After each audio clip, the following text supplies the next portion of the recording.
कोई भी नई लैंग्वेज मास्टर करने के लिए दो चीज़ें सीखनी पड़ती हैं। पहला तो उस लैंग्वेज के वर्ड्स और दूसरा ग्रामर के रूल्स। HTML में वर्ड्स को कहते हैं टैग्स और ग्रामर के रूल्स को कहते हैं सिंटैक्स। तो चलो पहले HTML के कुछ कॉमन टैग्स सीखते हैं। पैराग्राफ को HTML में कहते हैं P। बटन को HTML में भी बटन ही कहते हैं। हेडिंग को HTML में कहते हैं H1। उससे छोटी हेडिंग को कहते हैं H2। उससे भी छोटी हेडिंग को H3, फिर ऐसे ही H4, H5 और आखिरी में H6। इमेज को HTML में कहते हैं IMG और लिंक को HTML में कहते हैं A।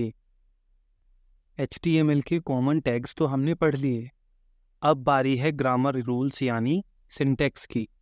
HTML में टैग चाहे कोई भी हो, उससे पहले लेस देन लिखा जाता है और बाद में ग्रेटर देन। यानी वेबसाइट पे पैराग्राफ दिखाने के लिए लिखोगे लेस देन, फिर P और फिर ग्रेटर देन। ऐसे ही हेडिंग दिखाने के लिए लिखोगे लेस देन, फिर H1 और फिर ग्रेटर देन। HTML में ज़्यादातर टैग डबल बार लिखे जाते हैं, यानी अगर एक पैराग्राफ दिखाना है तो 2 बार P टैग लिखना पड़ेगा। ऐसे ही एक हेडिंग दिखाने के लिए 2 बार H1 टैग लिखना पड़ेगा। ऐसे जुड़वा HTML टैग में से पहले वाले टैग को बोला जाता है ओपनिंग टैग और दूसरे वाले टैग को बोलते हैं क्लोजिंग टैग। ओपनिंग और क्लोजिंग टैग को लिखने के तरीके में एक छोटा सा फ़र्क होता है। ओपनिंग टैग में बस लेस देन और ग्रेटर देन आता है, वहीं क्लोजिंग टैग में लेस देन और ग्रेटर देन के अलावा एक फॉरवर्ड स्लैश भी लिखा जाता है। अगर हमें एक हेडिंग दिखानी हो तो पहले लिखा जाएगा ओपनिंग H1 टैग यानी less than H1 greater than, और फिर लिखा जाएगा क्लोजिंग H1 टैग यानी less than forward slash H1 और फिर ग्रेटर देन। ओपनिंग और क्लोजिंग टैग के बीच में लिखा जाता है वो टेक्स्ट जो स्क्रीन पे दिखाना है। मान लो हम स्क्रीन पे एक हेडिंग दिखाना चाहते हैं जिसमें लिखा हो आई लव कोडिंग। उसके लिए हमें लिखना होगा opening H1 tag, closing H1 tag और दोनों के बीच में लिखना होगा आई लव कोडिंग।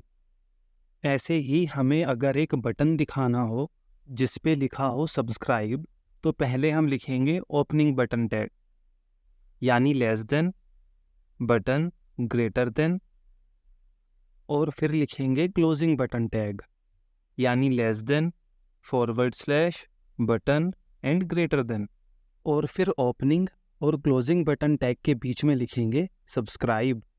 चलो अब HTML का कुछ गलत कोड देखते हैं और उसमें गलती ढूंढने की कोशिश करते हैं। बताओ इस कोड में क्या गलती है?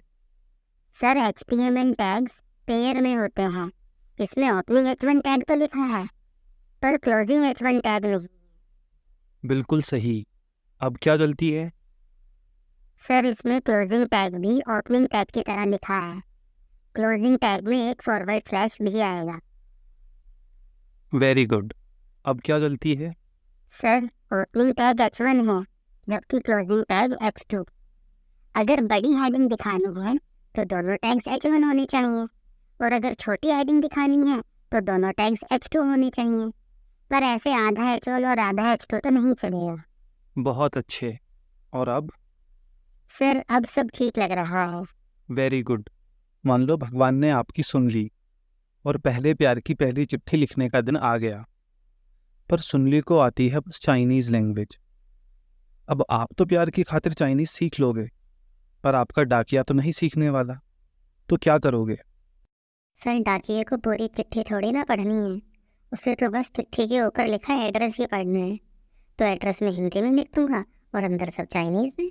ब्राउज़र भी आपके और वेबसाइट यूज़र्स के बीच का डाकिया ही है। वो बस टैग पढ़ता है, अंदर का कंटेंट नहीं। कंटेंट तो पढ़ेंगे आपकी वेबसाइट के यूज़र, यानी टैग तो HTML में लिखने पड़ेंगे ताकि ब्राउज़र समझ पाए, पर कंटेंट आप उस लैंग्वेज में लिखोगे जो आपके यूज़र्स समझते हों। एग्जाम्पल के लिए चाइना में जितनी भी वेबसाइट बनती हैं टैग तो HTML में ही लिखने पड़ते हैं, पर कंटेंट सारा चाइनीज़ में लिखा होता है। और सर हमारे यहाँ देखो, सरकारी वेबसाइट छोड़ के सब वेबसाइट इंग्लिश में होती है। अंग्रेज चले गए, अंग्रेजी छोड़ गए। और हाँ, अगर एड्रेस लिखने में गलती करोगे तब तो डाकिया टोकेगा। पर अंदर चिट्ठी में आप कितनी भी टूटी फड़की चाइनीज़ लिखो, डाकिये को कोई मतलब नहीं है। ऐसे ही ब्राउज़र को बस इस बात से मतलब है कि HTML टैग सही से लिखे हों। अंदर कंटेंट में चाहे स्पेलिंग मिस्टेक्स हों या ग्रामर की मिस्टेक, ब्राउज़र को कोई मतलब नहीं है। यानी टैग में गलती करोगे तो ब्राउज़र एरर देगा और वेबसाइट सही से डिस्प्ले नहीं कर पाएगा। पर कंटेंट में कितनी भी गलती करो, कोई एरर नहीं आएगा। ब्राउज़र गलत कंटेंट ही यूज़र को दिखा देगा। चलो इस वीडियो में इतना ही, मिलते हैं नेक्स्ट वीडियो में।